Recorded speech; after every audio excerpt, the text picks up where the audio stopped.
Next portion of the agenda is the local economic snapshot. And at last year's summit, we had Trevin Stratton, an economist with the Canadian Chamber of Commerce, provide a presentation on the global and Canadian economy. And the feedback was you wanted a local perspective. So while I'm not an economist, but I can certainly provide you some insight based on some of the qualitative numbers I'm seeing from primary and secondary source data, along with some of the qualitative commentary you hear from businesses, just like what we are hearing now in regards to from 3M and Greenfield Global, all factors into where we focus. So one of the sources that I access is through the provincial system called Analyst, and it utilized StatsCan-CAMSI data set that has further been interpreted with projections. And I know that text is really tiny, but that's okay, because that's just letting you know where I'm getting that information. I'm required to do that. They're also analysts use the survey of employment along with a labor force survey and Canadian business patterns. With these data sets for 2020, they have estimated the Leeds Grenville population to be 105,521. Previously in census, and I think some of the census numbers have just come out, but in 2016, the census was 100,546. And with Tim's presentation, you're hearing we are growing, and certainly we're seeing that with the census. In 2020, the numbers are 38,762 jobs, and I'll dive into that further. The latest export number was from 2007, I could get my hands on, which was 5.4 billion. This is money received in the region from the sale of goods and services to foreign and domestic sources. The main area of exporting for us is manufacturing at 2.9 billion. Imports, we're sitting at 5.8 billion. This money is leaving the region to foreign and external domestic sources. Main area, again, that is leaving is 2.1 billion. So you can see how manufacturing is influencing our economy. And I'm going to talk about some other numbers, though. So if we go to the next slide, you're going to see the population. This was based on 2020, the 105,500. And you can see the breakdown by age in this area. An area for us to note in Leeds Grenville is the age of our population. And you'll see 50.5% of our population is 50 years or older, in comparison to nationally, which is 32.5%. Hence, you can understand the need in our region for long-term care in the future. When it comes to workforce, though, another area we need to keep in mind is the 25% of our potential workforce is at or soon to be entering retirement. You can see this highlighted with the 3 red bars. From 50 age, the red bars are from age 50 to 64. So that's an area we want to monitor and look at. Next, we're going to take a look at the business size. And you'll see here, overwhelmingly, we are considered a small business region. And this is the number of businesses. And the Canadian business patterns in 2020 notes the following: 5,683 businesses in this region are indeterminate, which means they are without payroll or are owner, operator, or self-employed. That is 65% of the businesses in this region. Just think of the impact we could support with the growth of these entities, expanding their businesses and creating jobs. That's a really huge number. During the pandemic, we surveyed businesses in 2020 and in 2021. The largest response came from businesses with less than 20 employees, which represented 91% of the businesses of who we surveyed.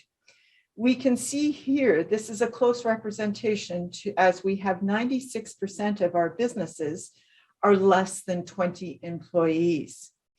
If you look at the less than 200 employees, which is the provincial term for small to medium-sized enterprises, SMEs compose 99.7% of our local economy. That's simply huge. The importance of SMEs is huge, and where are the jobs? And this is where the balance between manufacturing and other entities. So I'm going to take a look at what was a slide from 2014. And this is a chart that we published in 2014 that notes where are the jobs. And we saw the following industry sectors leading, with manufacturing first, retail, then health and social assistance, followed by accommodation and food service. Again, this is from 2014. This has certainly changed for our region, and a combination of the pandemic as well as our aging community is impacting what you will see. So jobs by industry in 2020, health and social assistance has risen to the top that was previously in third place. Retail has maintained its second place, and we even see a little growth. Manufacturing has fallen to third place, but you can also see the drop in number of jobs from 5,167 to 3,733. Please remember these numbers. I'm going to connect them and further in my presentation here. Construction, well, this is no surprise, has risen from 10th place to 4th place. We have seen the growth in construction astonishingly, and the number of projects underway. We hear all the time about the need from our planning departments to ramp up because of all the construction planning that is needed in that. And that also amplifies the growth in what we're seeing in the previous slide from Steve and from Tim in regards to the housing growth on the construction side. So they've come from 10th place to 4th place. And then accommodation and food service has fallen to 5th place. And you'll see more on these numbers and the impact of the pandemic as we take another perspective. So the pandemic, and this is the question that people have been asking me, what has happened over the pandemic? So between 2019 and 21, so that's a very, there's different numbers that I had to look to dig these out. And we have seen changes in the jobs. So if you take a look at the jobs, a small decline, 2% in our healthcare and social assistance has occurred. As much as that is a top area, we're still seeing a decline in jobs. This can be due from various reasons of stress, burnout, the pandemic, and even retirement. So that's a number that we need to monitor based on, our demand. We are also seeing a small decline in retail, which is somewhat surprising because I thought this would have been a little more dramatic. So I'm going to get further clarity on the data here, in which is this also representative of the online retail as well. I will say even during the pandemic, though, we saw businesses, some unfortunately closing, but we still saw businesses opening both in food sector as well as in the retail sector. Manufacturing, while we are growing in some ways, what we've just heard, we saw the number of jobs in manufacturing go down by 7%. And you're seeing that in the 2020 numbers, but we're even seeing it in these numbers for 2021 and the aspect of the pandemic. Accommodation and food services. You've heard about it, and here are the numbers that are reflective of it. 30% loss in jobs. And that's through the pandemic, which is quite significant for that sector. And that's why you're seeing, our local Tim Hortons, there's only a couple or one, I think, that you can actually go dine in. They just can't get the staff right now. As much as construction has grown as an industry from 2014, we also see during the pandemic that they have had their challenges with a job loss in the 8%. So there are people that, weren't able to work for various reasons. Construction sites were closed down at different periods. So the pandemic is playing quite a bit with those numbers. So our next chart, we're going to talk a little bit economically. How does this affect our region when it comes to the propensity to spend? Here's a graph showing, and it's the 2020 wages per worker. And you can see the average wage per sector can be dramatically different. While we have a diverse economy, which is important, and the strength of our industrial sectors to keep it strong is very important as they provide higher wage earnings. And it's extremely important we develop new industry sectors that provide high wage and spend propensity for this region. In the next slide, we're taking a look at the county's economic development and where are we heading. And we're going based, and we've been very strategic in this area. And our 2019 report, I talked a little about this last year, but wanted to re-energize again and refocus. We're continuing under leadership and capacity building. It's important that we empower as many people, such as the 3Ms and the Greenfields, to make sure they have those connections with our government partners and our educators. So we're continuing to build that leadership capacity within our region and sharing the knowledge that they have. And today that summit is a part of that. As the warden noted earlier, we really do want to be in person in 2022 because that connection is so much easier when it's in person. We continue to evolve our leadership team, and this has been the individuals that have been part of our business support working group. And they have been reaching out, and that includes all of our municipalities, our CFDCs, our small business enterprise centers. This is a very solid group that is working together to try and support all businesses in the region. And my message to a business would be, make sure you reach out to them. If they don't know the answer, they will certainly find someone that can do and help you through some of your challenges. Under investment readiness and attraction, we have been supporting the Ontario Job Site Challenge in Edwardsbury Cardinal, that is with the Cedar Grove Road site, in promoting that. So we'll be perhaps providing further news on that as it eventually develops. And in 2022, I've been working behind the scenes. As everyone knows, I can't share everything on the different businesses and where we're at with negotiations or discussions, but I'm keeping my fingers crossed for Township of Augusta that we'll have some good news there. Under business retention and expansion, we recognize small business needs to be supported, and we led the Digital Main Street program that ensured all businesses, no matter the municipality, were supported through the collaborative efforts. Additional funds were invested in 2021 from federal and provincial governments to support this program that is being run by the Ontario Business Improvement Association. Businesses interested in this program, this is local business. I highly encourage you to attend the afternoon chat room session. If you've thought about it, can I do it? Yes, it's $2,500 in grant, not loan, grant money that you have an opportunity to look at. That has been extended, the deadline, and I know we're already at November 19th. The deadline is November 30th or until the money is expended. Don't wait to the last minute because there is an online component that you need to complete, but Rebecca from Braden Digital will be talking about that in the chat room this afternoon. We are also working with the City of Brockville to develop a stronger small business support program. As you can see, the small business in this region is significant and extremely important to our growth opportunities going forward. In our next slide, we're going to talk a little bit talent attraction and workforce development. And as you can see, this is so important to the region, and the numbers spoke to it earlier. Today was a first, I think, in the way of bringing the college, the school board, and Employment Ontario came together. And I think you heard some of that from Shannon in the way of we can always do better. And I think that's an opportunity for them to engage. And we've been helpful. We've been trying to help to make sure we provide that opportunity. And today at the summit, that was one of those steps in engaging them in that conversation and working together.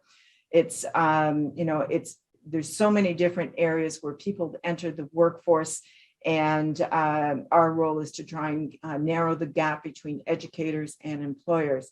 And like what you heard from Rich and Brendan, they've been engaged with those educators. And if there's an employer that needs to engage with an educational institution, I'm happy to facilitate that and make that happen. It's really important that we gear our workforce to your needs in making sure that we can have the best individuals available to you from an employment perspective. I would like to acknowledge the contributions that many employers have already made, because it has been significant. On this slide, you will see a picture of some of the employers who contributed to the Grenville campus commercial vehicle and equipment apprenticeship. And you heard us talk a little about this earlier. They have donated equipment, even a truck, the first part of the truck, the heavy engine in that. This is really providing them the tools of what they need today to be able to teach the students and learn on equipment that they're going to be expected to be able to fix once they come to the employer's site. So thank you to those individuals that have been supporting those programs and continue to build that relationship. And I think the truck actually in this picture behind them was one that they had donated. And I believe there was a school bus there that was also donated for helping them educate. Marketing and communications is critical going forward. And I'm going to talk a little bit more on this on my next slide. From a diversified economy perspective, through the pandemic, we can see the shift. And with our regional economy, we'll need to adjust accordingly. Counties will be developing a tourism strategy that will help us support the pandemic's hardest hit sector. Partnership tables will be developed to address key sectors as well as new areas of focus as we work with all of our municipalities. We will continue to be to be responsive to local economy needs. And when we did this 2 years ago, who knew that we would be in a pandemic? But I'm very proud of the different partners that have reacted and made sure we put our best foot forward in supporting our local economy. So thank you for that.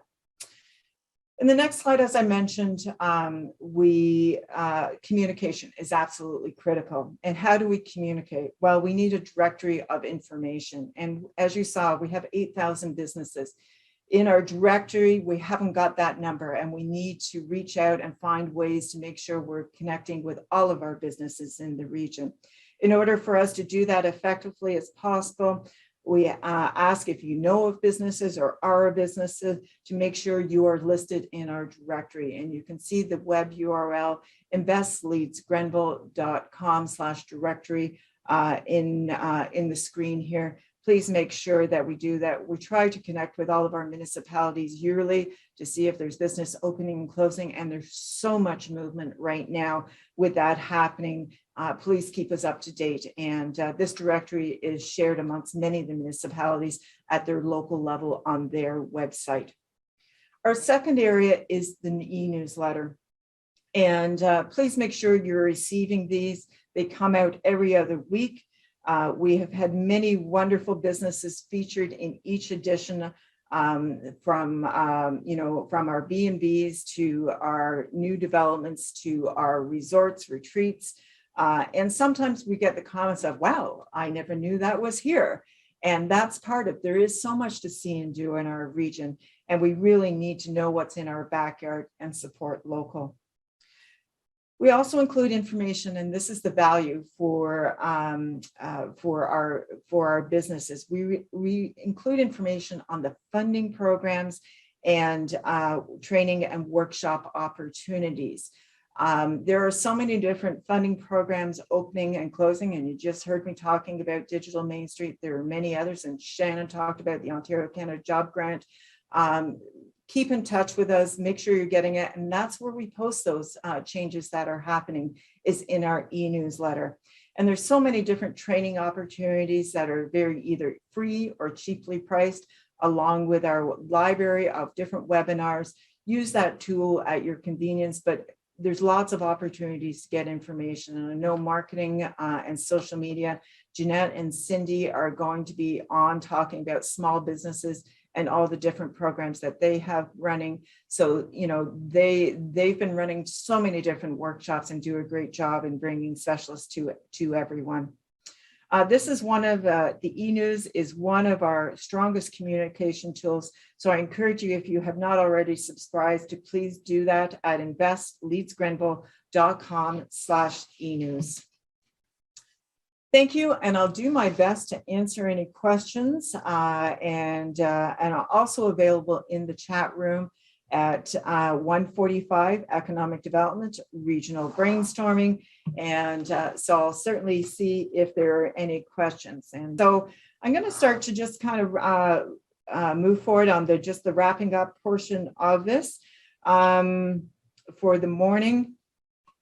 Just got to connect here. So the afternoon, we have a special feature. We have chat rooms in 2 rounds of sessions, one starting at 1 o'clock and one starting at 1:45.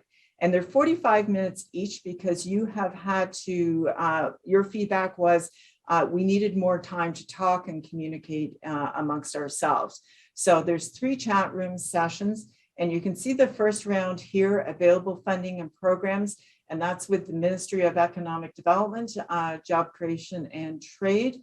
And these individuals that are coming on the line, normally we would get one of them, but today we get all 3. And Carrie Manchuk, Rita Bibles, and Dennis Lapierre. The second one is employees, and this I've talked a little about. Where are they and how can I attract them? We're also going to have people on the line from Service Canada as part of that grouping, as well as our own county social services individual that will be joining in and can ask any questions there. And then finally, small business with Cindy and Jeanette from our small business centers in this region. They're going to be looking at small business survival and going forward. Our second round of chat room sessions is again we have a round on funding, and Anne-Marie Keller-Bars from FedDev Ontario. There's been some funding announcements there, and on the Canada Community Realization Fund, as well as the Tourism Relief Fund, so and the Jobs and Growth Fund. So those are critical ones, and both municipalities and employers, I would encourage there. Digital Main Street, I've talked a little about that. It's a free program. You don't have to, pay any money to talk with our representative. And we have that throughout the region, but we have one of those individuals, Rebecca, will be joining us and promoting that. And then finally, economic regional brainstorming. That's just mentioned that one. So this is a great place to network and as well as listen to these additional presentations.